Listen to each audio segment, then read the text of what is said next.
바울이 쓴 서신서 중 세 권의 목회 서신 그 가운데 마지막으로 쓴 책 디모데 후서. 그러니까 이 디모데 후서는 다른 책들과는 분위기가 사뭇 다릅니다. 사람이 마지막을 맞이할 때 마지막에 하고 싶은 얘기, 얼마나 장엄하고 또 숭고한 자신의 인생을 돌아보면서 앞으로 내가 떠나더라도 나의 후배들, 나의 제자들 어떤 삶을 살아야 할 것인가 하는 마음으로 쓴 마지막 유작 디모데 후서입니다. 우리가 디모데 전서를 통하여 바울이 로마 감옥에서 있다가 잠시 풀려났던 그런 시간이 있었습니다. 그래서 이 바울은 당시에 서모나라든지 에베소라든지 빌립보라든지 이런 도시들을 방문하면서 다시 그 복음을 그 성도들에게 가르치고 교회를 굳건하게 세웁니다. 그러다가 이 바울이 마지막 전도 여행 중 이제 마지막 기착지가 들어와 있는 것 같습니다. 그곳에서 다시 로마에 체포돼서 압송을 돼가고 그리고 감옥에 들어갑니다. 바울은 이제 재판을 받게 되는데 그 과정 속에서 그런 감동을 받죠. 아, 이제 나는 다시 살아서 이 감옥을 나갈 수가 없겠다. 이제 이곳이 나의 마지막이다 라는 마음을 가지고, 그렇다면 내가 지금 해야 될 가장 중요한 일이 무엇일까? 그는 여태까지 복음의 역사 또 자신의 그 사역을 쭉 뒤돌아보면서 과연 내 주변에는 어떤 사람이 있을까 생각을 해보았더니 남아있는 사람이 없습니다. 많은 사람들이 사도 바울 곁을 떠났습니다. 그렇게 은혜를 받고 그렇게 기뻐했던 그 사람들이 바울이 계속적으로 감옥에 들어가고 옥고를 치르게 되니까 예루살렘에서 빌립보에서 또 로마에서 이제 마지막 그 로마의 감옥에 갇혀있는 그 바울을 보면서 야, 예수 믿기 힘들어. 바울 따라가다가는 우리도 다 이렇게 옥에 갇히고 우리 인생 끝나지. 이렇게 살 거 뭐 있어? 너무 힘들어. 그래서 바울을 떠나고 주변에는 아무도 없습니다. 남았다면 누가 한 사람입니다. 또 자신이 사랑했던 동역자들도 역시 마찬가지로 그들은 바울을 배반해 떠난 것이 아니고 사역을 위해서 그레스게라든지 디도라든지 다 사역지로 떠나고 아무도 없습니다. 나이 든 바울, 죽음을 앞둔 바울, 그는 얼마나 마음이 서운하고 외롭고 답답하고 인간적으로 볼 때 너무 쓸쓸한 노년이죠. 아, 내가 평생에 수고하고 이렇게 복음을 증거하고 천국을 알려주었건만 나에게 남은 것은 무엇인가 하는 그런 허전한 마음 가운데 이제라도 내가 할 수 있는 마지막 일, 그게 바로 에베소에 남아있는 디모데에게 편지를 쓰는 것이었습니다. 디모데야, 너라도 내게 속히 와다오. 겨울이 오기 전에 와다오. 너에게 할 말이 있어. 내가 너를 통하여 나의 못다 이룬 꿈 다 이루기를 바래. 특별히 이 디모데는 아직 연약하고 마음이 여린 주님의 종입니다. 그를 에베소에 맡겨놓고 이 바울은 늘 노심초사하며 디모데를 생각했습니다. 디모데도 여전히 그 에베소의 힘든 목회 현장 속에서 이미 지난 시간에 말씀드린 것처럼 거기에는 아뎀이라고 하는 거대한 우상이 자리 잡고 있었고 또 황제 숭배, 거기다 음란의 영이 가득 찼고 또 교회 안에 성도들도 역시 마찬가지로 그런 외부의 영향을 받고 영적으로 어두워지면서 하나님이 세운 종을 인정하지 않고 사도 바울에 대해서 반대하는 사람들, 거짓 선지자들의 얘기에 귀를 기울이고 그 바울을 욕하고 대적하고 떠나가는 사람들, 또 바울이 세운 그 디모데를 인정하지 않는 사람들, 이런 사람들 때문에 이 디모데는 얼마나 힘들었는지, 여러분 젊은 나이에 얼마나 목회 스트레스를 많이 받았는지 위장병이 날 정도였습니다. 디모데전서 5장 23절에 보면 너의 자주 나는 비위로 인하여 포도주를 조금씩 쓰라, 이렇게 바울이 권면하고 있죠. 이런 디모데가 바울이 옥에 갇힌 걸 알고 디모데도 기도하는 사람이므로 압니다. 우리 사도님이 이제 다시 나올 수 없는 것이 아닌가? 만약 바울 사도가 그 감옥에서 죽는다면 그럼 나는 어떻게 해야 되나? 누구를 의지해야 되나? 그 섭섭하고 외로운 마음을 달랠 길이 없고 그 힘든 가운데 오늘 이 디모데 후서가 도착합니다. 여러분, 이 편지를 읽는 그 디모데의 마음은 어떻겠습니까? 바울은 마치 아비가 마지막 임종을 앞두고 그 자식에게 유언을 하듯이 쓰는 편지. 여러분, 이제 이렇게 서론을 들으시고 1장으로 한번 넘어가 보시면 여기 있는 이 한마디 한마디, 여기 1장 1절에는 다 같이 1장 1절 보시겠습니다. 하나님의 뜻으로 말미암아 그리스도 예수 안에 있는 생명의 약속대로 그리스도 예수의 사도된 바울은, 여기 보면 생명의 약속 이렇게 기록되어 있죠. 다른 책에 없는 단어입니다. 생명이라고 하는 말은 이제 내 생명이 끝날 때가 됐다, 나는 약속대로 하나님 앞에 설 때가 온다.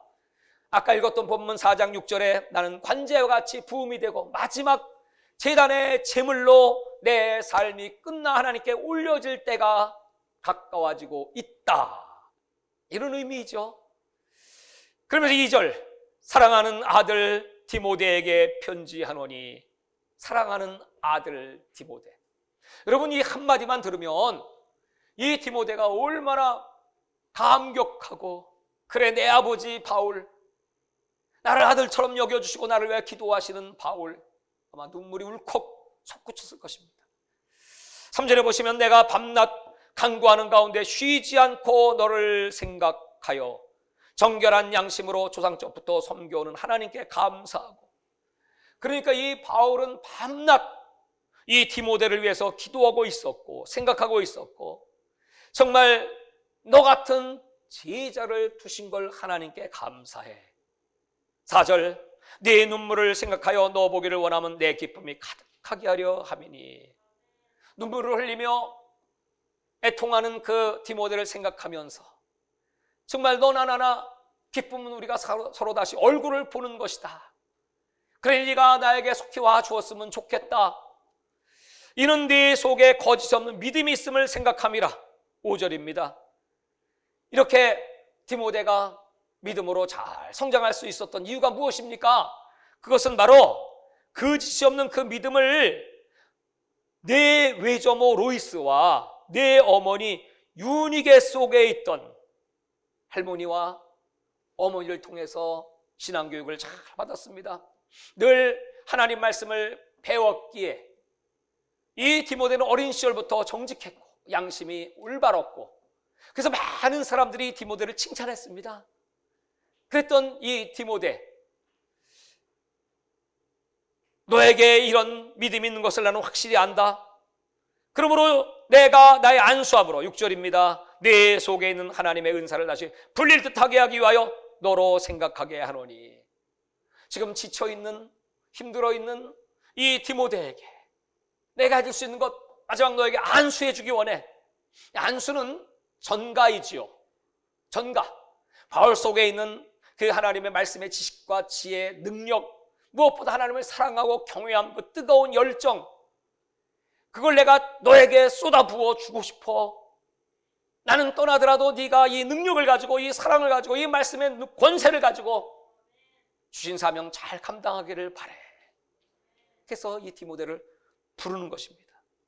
7절은 이 두려워하고 있는 디모데에게 얼마나 여러분 마음이 착잡하고 그 힘든 목회 현장 속에서 옥에 갇힌 바울 사도마저 이제 세상을 떠난다면 나는 과연 누구를 의지하고 어떻게 목회할 수 있습니까? 하는 그에게 너무나 아주 유명한 말씀이고 힘이 되는 말씀이죠. 다 같이 7절 읽겠습니다. 시작. 하나님이 우리에게 주신 것은 두려워하는 마음이 아니요 오직 능력과 사랑과 절제하는 마음이니, 그러므로 너는 내가 우리 주를 증언함과 또는 주를 위하여 갇힌 자 된 나를 부끄러워하지 말고 오직 하나님의 능력을 따라 복음과 함께 고난을 받으라. 할렐루야. 내가 아무리 얘기해줘도, 네가 아무리 노력을 해도, 네 의지를 굳게 해도 이 영적 전쟁에 승리할 수 없어. 바로 하나님이 너와 함께 하셔야 돼. 그 하나님을 의지해야 돼. 그 하나님이 부어주시는 성령으로 말미암아 그 능력은 두려움이 떠나가는 거야. 그리고 그 능력은 하나님의 사랑이고 하나님의 절제야. 이 능력을 네가 받으면 아무리 고난이 온다고 할지라도, 위기를 만난다고 할지라도 능히 헤쳐나갈 수가 있다. 그러면 너는 복음을 위하여 부끄러워하지 말고 고난을 받아라. 이건 가치 있는 고난이야. 절대로 헛되지 않아. 하나님의 보상이 있고 능력이 있고 상급이 있고 영원한 천국에 축복이 있노라. 이렇게 디모데를 격려하는 것입니다. 그래서 그 근거가 무엇입니까? 바울은 하나님을 의지하는데 그 하나님이 도대체 누구시길래 다시 이 바울의 가장 중요한 신학, 삼위일체의 하나님을 이 디모데에게 가르쳐 줍니다. 그것이 바로 9절과 10절의 말씀입니다. 첫 번째, 성부 하나님께서는 너를 거룩하게 부르셨다. 소명. 그 소명은 에베소서에는 창세전에 그리스도 예수 안에 있었던 것인데, 너는 창세전에 하나님의 선택을 받은 자고 하나님은 너를 거룩하게 부르셨어. 뿐만 아니고 성자 예수님은 너를 위하여 십자가에 못 박혀 죽으셨고, 그 죽음과 부활로 말미암아 예수님의 초림과 재림으로 너를 거룩하게 능력 있게 하나님의 종으로 삼아 주셨다. 9절 보십시오. 하나님이 우리를 구원하사 거룩하신 소명으로 부르심은 우리의 행위대로 하심이 아니요 오직 자기의 뜻과 영원 전부터 그리스도 예수 안에서 우리에게 주신 은혜대로 하심이라. 이제는 우리 구주 그리스도 예수의 나타나심으로 말미암아 나타났으니 그는 사망을 피하시고 복음으로써 생명과 썩지 아니할 것을 드러내신지라. 나는 그 하나님의 은혜와 예수 그리스도의 나타나심으로 말미암아 다메섹에서 나를 만나신 예수님으로 말미암아 내가 복음을 위하여 선포자와 사도와 교사로 세우심을 입었노라. 이렇게 하나님 나를 세워주신 것처럼 너도 세워주기를 원해. 뿐만 아니고 이제 성령 하나님께서 어떻게 하실 것인가. 14절을 보시면 우리 안에 거하시는 성령으로 말미암아, 성령님은 멀리 계신 게 아니야. 바로 네 속에 내주하고 계셔. 하나님이 내 안에, 여러분 안에 지금도 살아 계십니다. 그 성령께서 네게 부탁하신 아름다운 것을 지키라. 네가 할 수 없어도 하나님이 너와 함께 하시면 너는 능히 이 사명을 감당할 수 있어. 이 복음을 증거하는 일이야말로 최고로 아름다운 일이야. 가치 있는 일이야. 기쁨의 일이야. 두려워하지 말고 이 복음을 위하여 고난을 받을지어다. 이렇게 말씀하는 거예요. 사랑하는 여러분, 이 편지를 지금 여기까지 디모데가 읽을 때 여러분 얼마나 감격스럽고 용기가 나고 힘이 나죠. 여러분 지금 여기까지 이 말씀을 들으시니까 어떻게 힘이 좀 나십니까? 그 아멘 소리가 힘이 들라네. 용기가 좀 나십니까? 그렇구나. 내 의지, 내 힘이 아니고 또 바울이 계시든 안 계시든 상관없이 전능하신 하나님, 삼위일체 하나님, 성부 하나님이 나를 부르셨고 성자 예수님이 그 보혈로 내 죄를 사하시고 거듭나게 하셨고 부활의 능력을 주셨고 성령 하나님이 인을 치시고 이 아름다운 소식을 땅까지 전할 수 있도록 영원토록 나와 함께 하심을 믿습니다. 디모데는 용기 백배하겠죠. 그러면서 이제 바울이 다시 현실로 돌아옵니다. 그렇지만 지금 이 땅의 교회에는 많은 문제들이 있습니다. 특별히 이제 에베소 교회든지 초대교회 문제가 무엇이었습니까? 거짓 선지자들이 난무했습니다. 거짓 복음을 증거했습니다. 예수 믿고 거듭난 하나님의 사람들을 유혹하고 미혹하고 거기다가 뭘 덧붙여야 된다, 율법을 지켜야 된다, 할례를 받아야 된다, 또 이런 절기를 지켜야 된다, 뭐 기타 등등 이 이단적 요소들이 막 교회 안에 들어옵니다. 거기다가 이제 부활도 왜곡합니다. 뭐 예수님이 이미 재림하셨다든지 뭐 신령한 것 신비한 것 가리킨다고 하면서 그들이 금욕주의 또는 율법주의를 강요하기도 하고 또 잘못된 신비주의로 말미암아 이 백성들을 막 혼돈을 막 일으키게 했습니다. 그리고 혼인을 금하라고 하기도 하고요. 그래서 절제된 삶을 살아야 한다고 하면서 말이죠, 복음과 상관없는 이런 미혹된 사람들이 가득 차 있었습니다. 이들이 막 공격을 해오는데 바울이 얼마나 그들을 보면서 가슴이 아팠고 뭐 분노했는지 여기 여러분 15절을 보시기 바랍니다. 15절, 아시아에 있는 모든 사람이 나를 버린 일을 내가 아나니.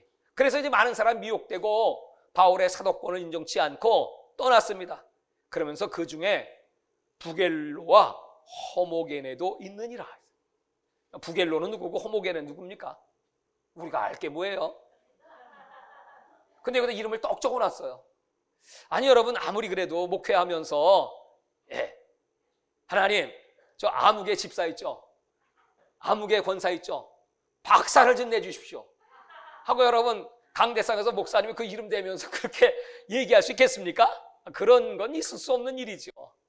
근데 이 바울은 얼마나 분노했으면 그 이름을 성경에 기록을 해. 이 상관도 없는 인간들을 왜 우리가 이름을 읽어야 합니까?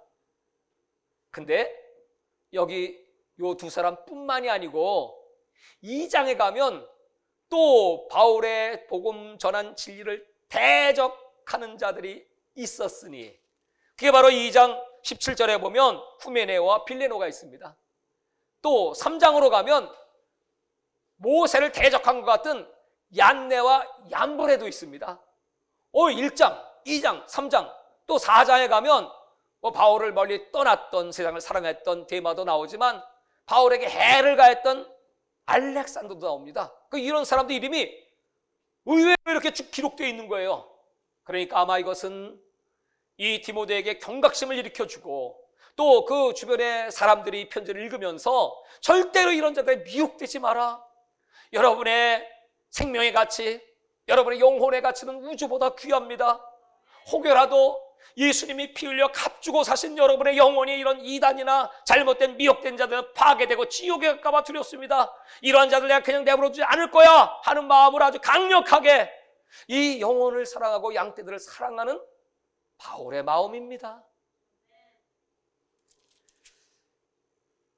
16절을 계속 보시죠. 그러면서 여기 보면 원하건대 주께서 오네시보로의 집에 긍휼을 베푸시옵소서. 오네시보로가 나옵니다. 또 이 사람은 누굴까요? 근데 오네시보로에게가 아니고 그 집에, 이 사람이 무엇을 했냐 하면 그 다음에 보면 그가 자주 나를 격려해 주었고 내가 사슬에 매인 것을 부끄러워하지 아니하고 로마에 있을 때 나를 부지런히 찾아와 만났음이라. 감옥에 갇힌 바울을 찾아와서 위로하고 그의 필요를 채워주고 여러분 그를 도왔던 얼마나 고마운 사람입니까? 그거 잊지 않고 이름을 기록했는데 여기 그 집이라고 말하는 걸 보면 이 오네시보로는 이미 죽었습니다. 바울을 돕다가 죽었어요. 그러나 그 감사를 표현하고 싶어. 누구에게? 그 집의 후손들에게, 가족들에게 잊지 않고. 자, 이렇게 1장을 마치고 이제 2장에서는 그러므로 디모데야, 너는 사람을 잘 세워야 된다. 하나님의 일은 하나님의 일꾼이 하는 법이지. 너처럼 신실한 예수 그리스도의 제자들을 세워야 돼. 그 제자는 누굽니까? 여기 2장에 보시면 세 종류의 사람을 비유로 얘기합니다. 2장 3절에 보시면 너는 그리스도 예수의 좋은 병사 나와 함께 고난을 받으라. 바로 군사. 군사는 상관의 말에 복종합니다. 목숨을 걸고 자기 사명을 완수합니다. 제자는 예수님의 군사입니다. 우리의 대장은 예수 그리스도십니다. 그 예수로요 목숨을 바칠 그런 군사를 세워라. 두 번째는 5절에 보시면 경기자입니다. 경기하는 자가 법대로 경기하지 않으면 승리의 관을 얻지 못할 것이며 그 운동장에서 달리기를 하는 그 경기자들처럼 그들은 마지막 피니시 오리전까지 최선을 다해서 그 면류관을 바라보고, 여러분 메달을 따면 얼마나 영광입니까? 그렇게 최선을 다하여 달려가듯이 그런 사람들을 제자로 삼아야 된다. 세 번째는 농부입니다. 그 다음 절 6절입니다. 수고하는 농부가 곡식을 먼저 받는 것이 마땅하니라. 그렇게 땀 흘리고 수고해서 농사를 지어서 그 곡식을 받는 것처럼 충성된 사람, 성실한 사람, 땀 흘리며 수고하는 사람, 그런 사람들을 제자로 삼아라. 너도 이와 같은 사람이 될 것이고, 네가 이 충성된 사람에게 이렇게 말씀을 선포하고 그들 또한 충성된 사람이 되어서 또 다른 사람에게 이 복음을 증거하는 제자가 제자를 생산하는 재생산의 역사가 있어야만 하나님의 나라가 확장되느니라. 이렇게 부탁하는 것입니다. 그러면서 여기 2장 아까 한번 말씀드렸지만 잠깐 다시 이런 그 이단자라든지 진리를 왜곡하는 자라든지 또 진리에 대적하는 자들, 이 후메네오와 그 다음에 빌레도가 있었다고 하는데, 여기 17절에 보시면 그들의 말은 2장 11절입니다. 악성 종양이 퍼져나감과 같은데, 여러분 이들의 말은 악성 종양이에요. 암이죠, 암. 암이 몸속에서 퍼져나가듯이 교회 안에 이런 부정적인 사람, 이런 이단적인 사람들, 근데 이상하게 이건 빨리 이 말씀이 사람들에게 막 꿰뚫어 들어갑니다. 광야의 백성들 가운데 부정적인 말이 얼마나 빨리 급속도로 전파됐습니까? 결국 여호수아 갈렙 외에, 그리고 신세대 외에는 다 광야에 죽습니다. 이게 악성 종양입니다. 오늘날 여러분 우리 한국 교회 안에 얼마나 이런 일들이 많습니까? 그들은 부활이 이미 끝났다. 18절이죠. 진리에 관하여 그들이 그릇되었도다. 부활은 이미 지나갔다 하므로 믿음을 무너뜨리느니라. 이런 것에 대한 경계. 오늘날 여러분 신천지, 또 우리 주변에 있는 하나님의 교회, 또 구원파, 이런 이단들 얼마나 많습니까? 근데 이런 이단들이 이제 한국에서 잘 안 맥히니까 어디로 간지 아세요? 외국으로 다 나갑니다. 그래서 어마어마하게 포교를 합니다. 이스라엘까지 그들이 침투하고 있습니다. 몽골에도 많습니다. 전 세계. 이런 것들에 대한 경계. 그들은 아주 또 신령한 척하죠.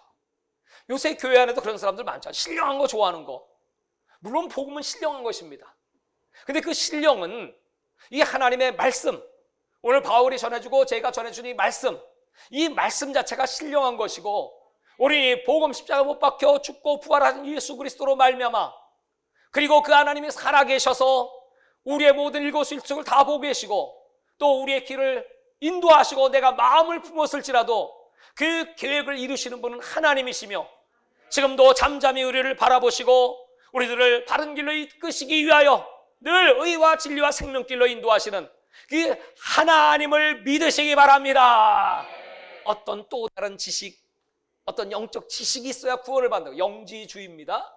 이원론적 영지주의자들. 당시에 얼마나 많았는지 몰라요. 지금도 역시 마찬가지입니다.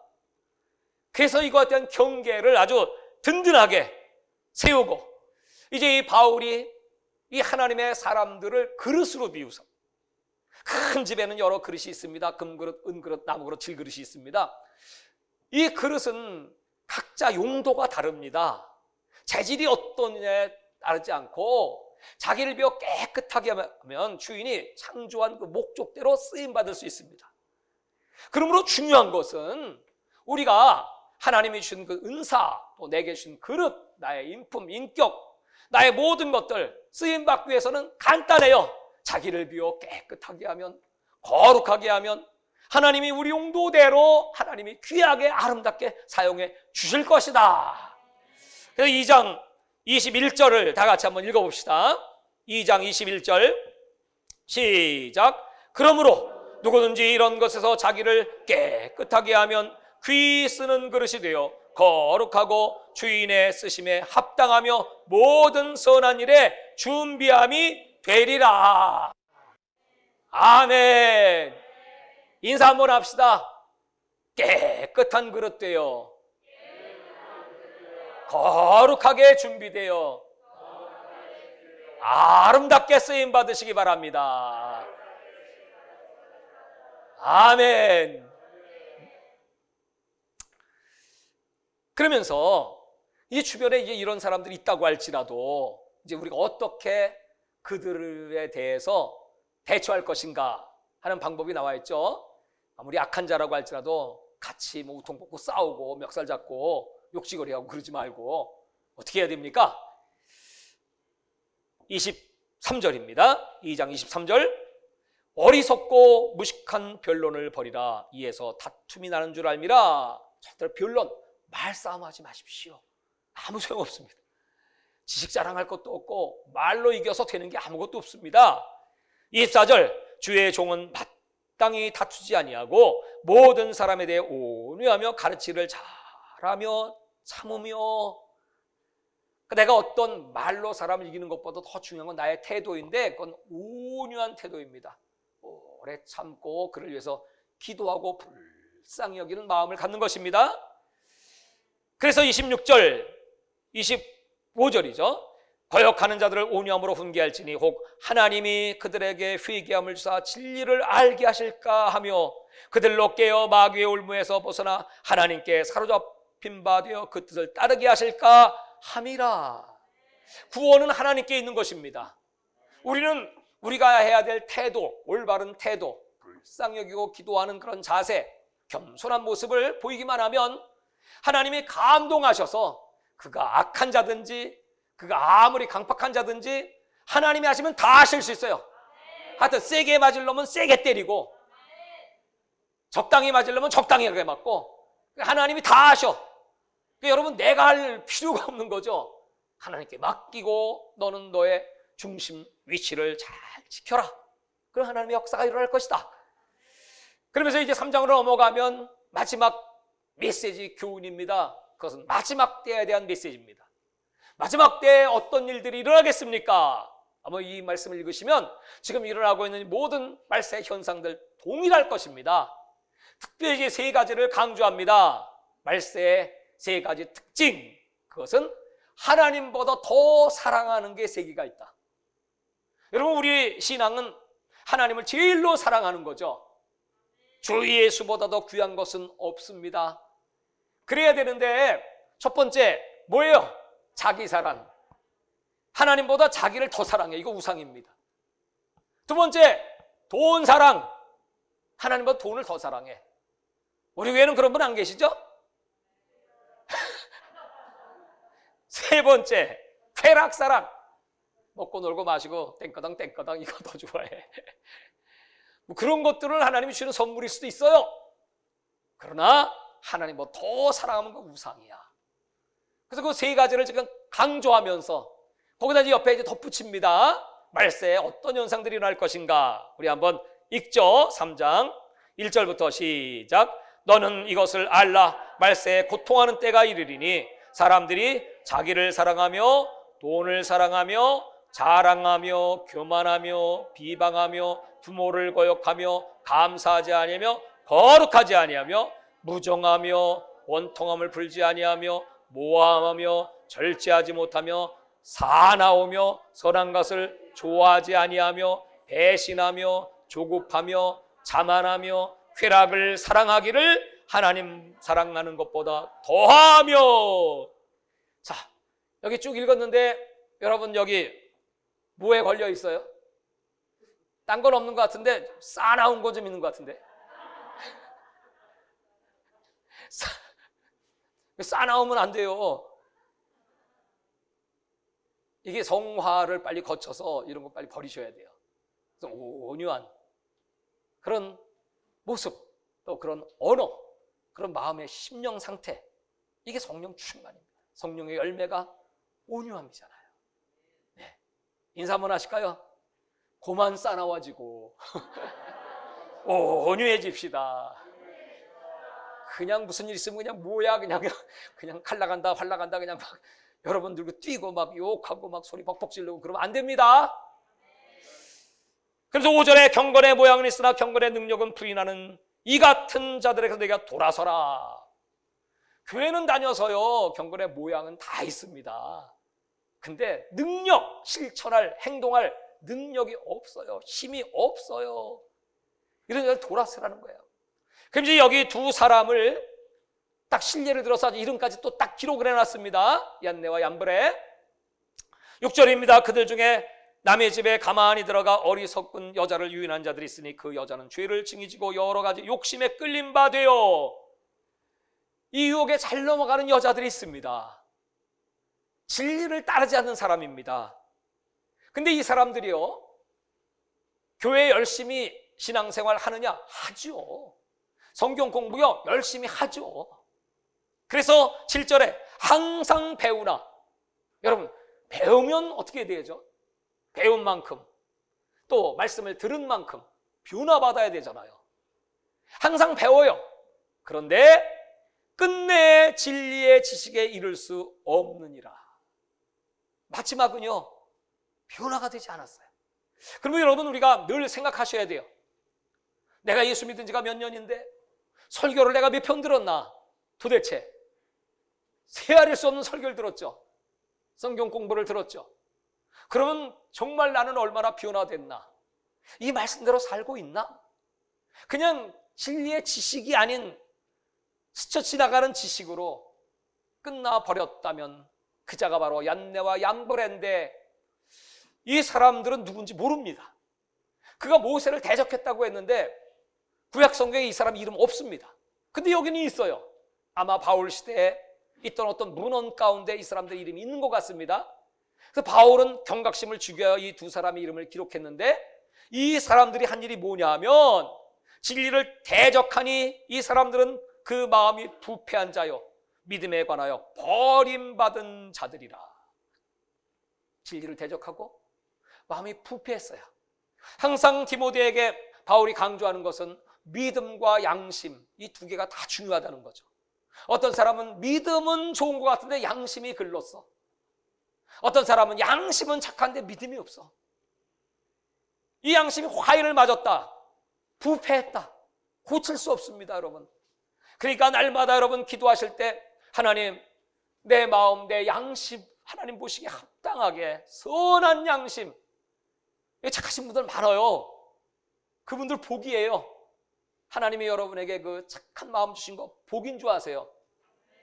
근데 착하기만 한데 믿음은 없어. 그것도 소용없어요. 그 믿음과 양심을 잘 겸비해라. 그렇지 않은 사람들은 버림받습니다. 버림받습니다. 그러면서 7, 9절입니다. 그러나 그들이 더 나아가지 못할 것은 저 두 사람이 된 것과 같이 그들이 어리석음이 드러날 것임이니라.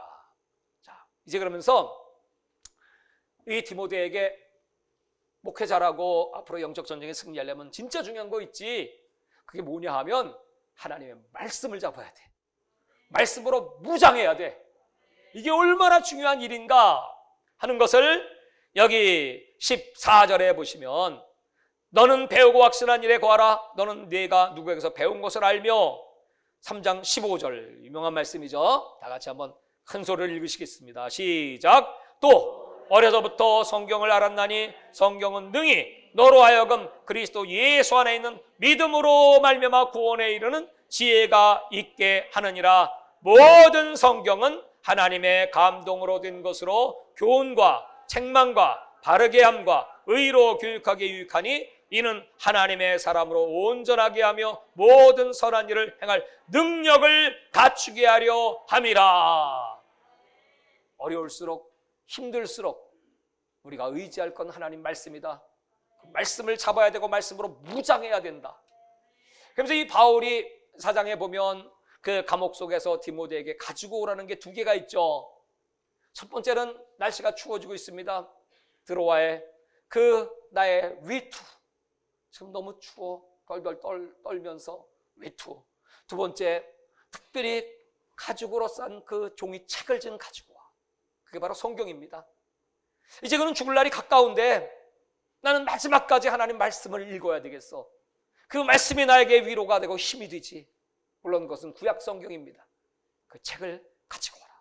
마지막까지 성경을 사랑했던 바울이 디모데에게도 역시 마찬가지로 사랑하시는 우리 주 예수 교회 가족 여러분, 열심히 성경 읽읍시다. 인사합시다. 열심히 성경을 읽읍시다. 성경 말씀대로 실천합시다. 그것이 최고의 축복이다. 이제 4장은 마지막 장입니다. 마지막으로 갈수록 이 바울의 마음이 어떠한가를 잘 드러내고 있습니다. 이제 유언이죠. 이제 최고 중요한 말씀. 내가 하나님 앞과 살아있는 자와 죽은 자를 심판하실 그리스도 예수 앞에서 그가 나타나실 것과 그의 날을 두고 엄히 명하노니. 4장 1절입니다. 그러면서 2절, 너는 말씀을 전파하라. 때를 어떤지 못 어떤지 항상 힘쓰라. 범사의 오래 참음과 가르침으로 경책하며 경계하며 구원하라. 이제 이 말씀, 때를 어떤지 못 어떤지, 지금 환경이 어렵고 또 코로나 시절이고 할지라도 기회 되는 대로 만나는 사람에게 또 열어주시는 대로 가서 복음을 전파하라. 그러면서 말씀을 전할 때 사람들이 다 듣냐? 그렇지 않습니다. 듣는 사람이 있고 듣지 않는 사람이 있습니다. 3절에 보시면 때가 이르니 사람이 바른 교훈을 받지 아니하며 귀가 가려워서 자기의 사욕을 따를 스승을 많이 두고 또 그 귀를 진리에서 돌이켜 허탄한 이야기를 따르리라. 사람들은 귀가 가려워요. 사람들은 스승이 자기 욕심입니다. 하나님 말씀 별로 안 좋아해요. 그런 사람들은 어떻게 보면 저주받은 사람이죠. 그러니까 우리는 하나님 말씀 듣기 좋아하고 그냥 말씀 그냥 너무 갈급하고 막 듣고 싶어 막 미치겠죠? 아니 펼치면 졸음만 오나? 뭡니까? 여러분의 정체는 무엇입니까? 꿀보다 더 단 말씀, 생명의 말씀. 여러분 지금 이 디모데 후서를 읽으면서 얼마나 감동되고 구구절절 그 바울의 마음, 바로 예수의 마음, 이 말씀을 받는 그 디모데의 마음은 얼마나 감동되고 기쁨이 넘치고 다시 소망을 갖게 되고, 맞아, 내가 더 기도해야지, 깨어있어야지, 무장해야지, 또 영적 분별력도 가져야 되겠지, 내가 바울처럼 오늘 여기 그 다음에 나오는 이 놀라운 고백처럼 전제와 같이 4장 6절 내가 벌써 부어지고 내 떠나갈 시간이 가까웠도다. 이제 마지막 제단 위의 제물로 자신이 바쳐진다는 사실을 압니다. 마지막 죽음을 앞두고 나는 이렇게 고백하고 싶어. 마지막 고백. 나는 선한 싸움을 싸우고 달려갈 길을 마치고 믿음을 지켰으니 8절입니다. 시작. 이제후로 나를 위하여 의의 면류관이 예비되었으므로 주 곧 의로우신 재판장이 그날에 내게 주실 것이며 내게만이라 주의 나타나심을 사모하는 모든 자에게 도니라. 아마 바울이 여태까지 이렇게 힘들고 어려운 십자가 고난의 길, 선교의 길을 갔던 것은 마지막 이 고백을 하고 싶어서였겠죠. 하나님 앞에 딱 설 때, 주님, 나는요 선한 싸움 다 싸웠습니다. 달려갈 길 다 갔고요, 믿음을 지켰습니다. 최선을 다했습니다. 나는 나의 모든 걸 다 쏟아 부었습니다. 주님, 나는 당당하게 주님 앞에 이렇게 말씀드릴 수 있습니다. 물론 이것이 내 힘이 아니라 하나님의 능력, 하나님 도우심인 걸 압니다. 나를 도와주셔서 감사합니다. 그리고 주님은 나에게 예비하신 의의 면류관, 그 은혜를 준비하셨고, 나뿐만이 아니라 이렇게 주님을 간절히 사모하고 따르는 주 예수 이름께 어명색에 살아가는 가족들에게도 이 면류관 주시기를 바랍니다. 이 바울의 고백, 마지막 고백입니다. 마지막에 무슨 말을 하느냐가 바로 그 사람의 일생이죠. 여러분이 세상을 떠난 다음에 여러분의 묘비에 어떻게 기록되기를 원하십니까? 아무개 80년 먹고 자고 싸고 그렇게 하다가 죽었다, 이게 얼마나 비참한 거야. 아무 꿈도 비전도 없이 그냥 먹고 살기에 바빠서 열심히 돈 벌다 죽었다. 넓은 평수 화장실 3개짜리 집에서 살다 죽었다. 여러분, 이거 얼마나 비참한 거예요. 네? 어떤 사람이 돼야 됩니까?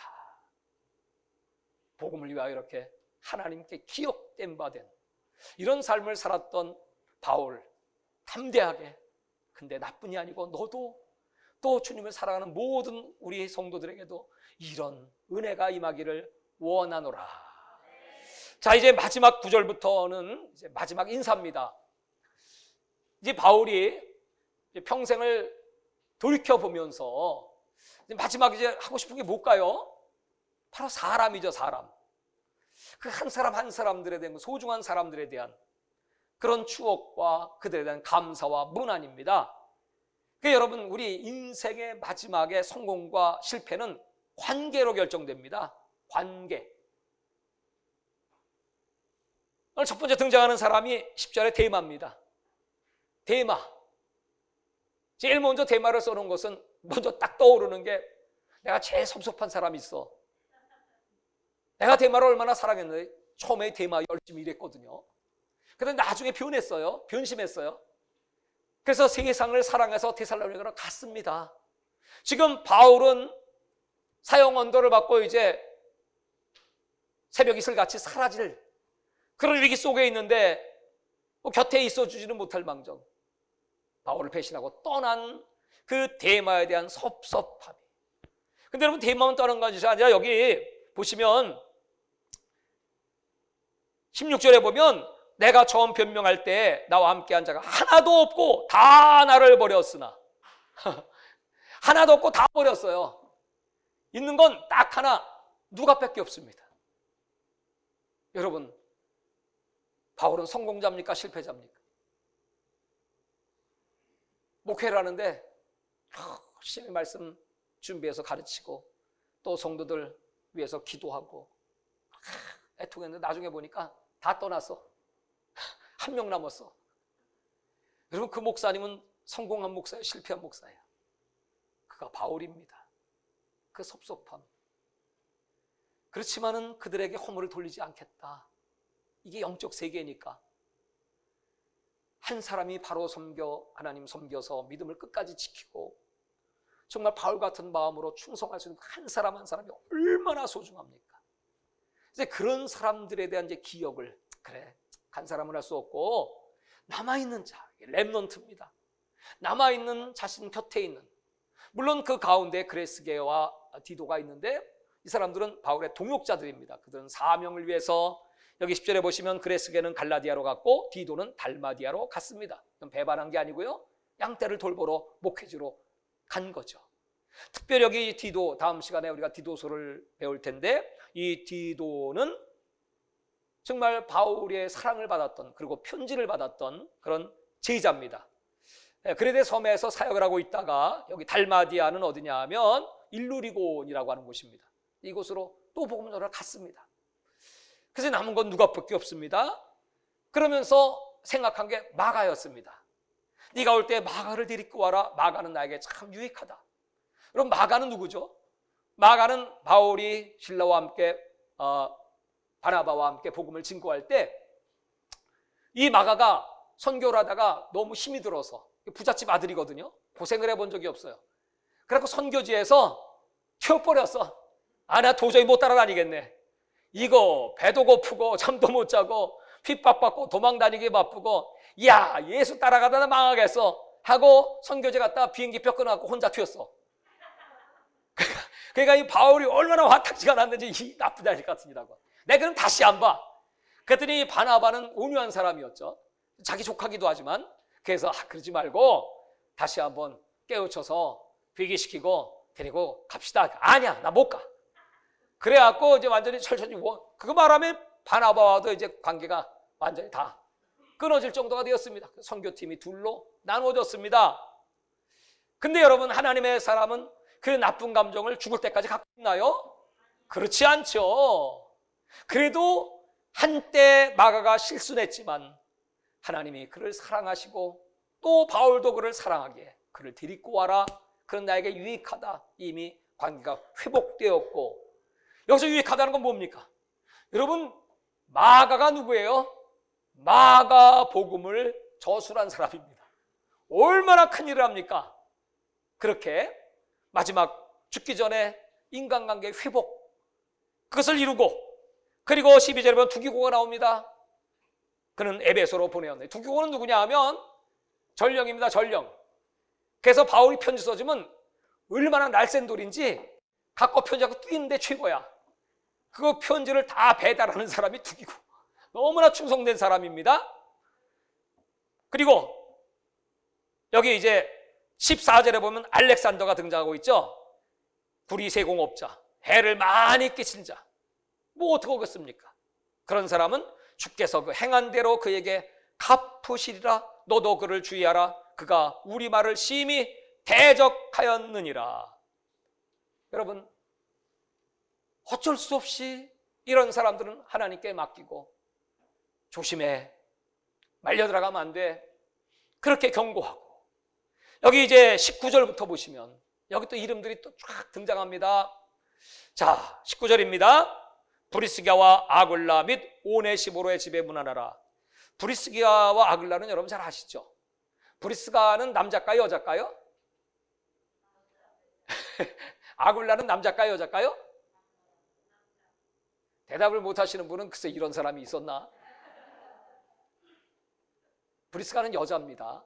여자 아내인데 아내 이름이 먼저 기록되어 있고, 아굴라는 남편인데 남편 이름이 뒤에 기록. 아니, 당시에 그 초대교회 남존여비라고 할까요? 그런 시대에 왜 어떻게 여자 이름이 먼저 나와 있을까요? 그래서 연구를 해본 결과 이 이름에 비밀이 있어요. 이 브리스가라는 이름은 귀족의 이름입니다. 당시 로마의 귀족이었습니다. 아굴라라는 이름은 귀족이 아니라 노예 이름이에요. 노예. 그러니까 이 결혼은 귀족인 여성이 노예 남편과 결혼한 거야.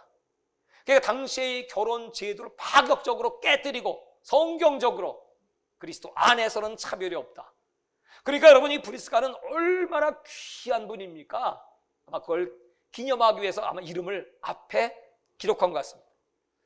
그리고 오네시모로가 나옵니다. 아까 얘기했죠? 오네시모로, 바울을 도왔던, 로마 감옥에 갇혔던 바울을 찾아보았던 오네시모로는 이미 죽었기 때문에 그 집에 문안하라. 그리고 20절에 에라스도가 나옵니다. 에라스도는 고린도에 머물러 있고, 에라스도는 고린도의 재무부, 재정을 담당하는 집사와 같은 사람입니다. 참 충성된 일꾼이죠. 그를 기억하고, 또 드로비모는 병들어 밀레도에 두었노라. 병들어 있는 드로비모. 여러분, 우리 교회 안에도 병들어 있는 분, 늘 주의 종이 마음이 안타깝고 기도의 이루는 바로 아픈 사람, 병든 분, 연로하신 분, 지금도 교회를 나오시지 못한 분들 있잖아요. 그런 분들을 위한 기도 달마다, 새벽마다, 저녁마다 기도합니다. 바울의 마음, 예수님의 마음이죠. 그를 기억하고 잊지 않고. 그 다음에 21절 보시면 너는 겨울 전에 어서 오라. 으블로, 부데, 리노, 글라우디아 모든 형제가 다 내게 문안하니라. 여러분, 이런 사람들 이름 들어봤어요? 으블로, 리노, 부데, 글라우디아. 이 사람들 누굽니까? 이 이름은 전부 로마식 이름이에요. 그러니까 이 사람들은 로마에 있던 성도 또는 당시의 리더들이었어요. 로마 교회의 그 지도자들. 여기 리노라고 하는 사람은 나중에 로마의 주교가 된 그런 기록이 있습니다. 훌륭한 지도자들, 또 병신도들 기억하고 그 이름을 기록하면서 이제 내가 마치면서 오늘 말씀의 결론입니다. 바울이 이렇게 능력 있게 사역할 수 있었던, 쓸쓸한 인생인 것 같지만 마지막까지 최선을 다했던 이 아름다운 사역을 마칠 수 있었던 비결, 그것이 바로 17절입니다. 17절. 다 같이 4장 17절의 말씀을 합독하시겠습니다. 큰 소리를 읽읍시다. 시작. 주께서 내 곁에 서서 나에게 힘을 주심은 나로 말미암아 선포된 말씀이 온전히 전파되어 모든 이방인들이 듣게 하려 하심이니 내가 사자의 입에서 건짐을 받았느니라. 바울은 항상 주께서 내 곁에 서 계시다. 위기의 현장 속에 내가 사자가 나를 물으라고 할 때도 예수님이 딱 서 계셔서 입을 막아주셨어. 악한 자들이 나를 죽이고자 할 때도 예수님은 내 곁에 서서 악한 자들을 막아주셨어. 그 예수님은 지금 이 로마 감옥 속에도 함께 하시고, 이 자리에, 그 춥고 음습한 감옥 속에 마지막 형장의 이슬로 사라지는 전설에 의하면 이 사도 바울은 참수를 당하죠. 목을 쳐서 그 목이 떨어져 나가면서 통통통 튀어서 그 자국이 있다고 합니다. 그 마지막 죽음 앞에서 담대하게 이 편지를 쓰면서 마지막을 준비할 수 있었던 것은 주께서 내 곁에 서 계시기 때문이다. 주께서 주 예수님교회와 여러분 곁에 항상 서 계신 것을 믿습니다. 임마누엘, 주님이 함께 하신다. 여러분, 그 마지막 신앙. 그래서 18절에 주께서 나를 모든 악한 일에서 건져내시고 그의 천국에 들어가도록 구원하시리니, 그의 천국, 믿음의 결국은 영혼의 구원인데 마지막 천국에 들어갈 때까지 나를 구원하시리니 그에게 영광이 세세 무궁토록 있을지어다. 아멘. 마지막 찬양, 하나님께 모든 영광을 돌립니다. 우리 인생 끝나는 날 이렇게 하나님 앞에 담대하게 모든 영광 하나님께 올려드립니다. 이런 사도 바울의 역사. 주님은 엘각 읽던 요한계시록 21장의 말씀처럼 바울의 눈에 눈물을 닦아주시고 그를 위하여 아름다운 집, 12포소된 집을 준비해 주시고, 그걸 바울은 보고 있는 거죠. 그 영원한 영광을 보면서 장렬하게 숭고한 인생을 마칩니다. 사랑하는 여러분, 오늘 이 바울의 편지 마지막 때를 살아가고 있는 저와 여러분에게 얼마나 힘이 되고 능력이 되고 또 어떻게 살아야 될 바, 오늘 다시 결단의 시간이 되고 예수님과 동행하는, 항상 내 앞에 서 계신 주님과 함께 영원토록 동행하다가 주의 품에 안기게 하여 주시옵소서. 하나님 아버지, 오늘 주의 말씀을 나누었습니다. 이것이 한낱 지식으로 끝나지 않도록, 경건의 모양은 있지만 경건의 능력을 상실한 어리석은 삶이 되지 않도록 아버지, 우리 몸과 마음 새롭게 하여 주옵소서. 잠깐의 인생, 주님 앞에 설 때 어떤 평가를 받을까? 나는 어떻게 주님께 나의 인생을 말씀드릴 수 있을까 생각하며 다시 한번 주님 나라와 복음을 위해서 아버지, 힘차게 전진할 수 있는 힘과 능력과 위로, 하나님의 권능이 이 시간 기도할 때 성령으로 우리 온 성도들에게 충만하게 말씀으로, 권능으로 임하게 하여 주옵소서. 이 시간에 우리 주여 삼창하고 하나님 앞에 아주 간절하게, 그렇습니다, 내 영혼 주님 받아주십시오. 내 곁에 서 계신 주님, 영원토록 떠나지 않는 우리 주님을 찬송하며 영광을 돌립니다. 주여 감사합니다. 주여, 주여, 주여.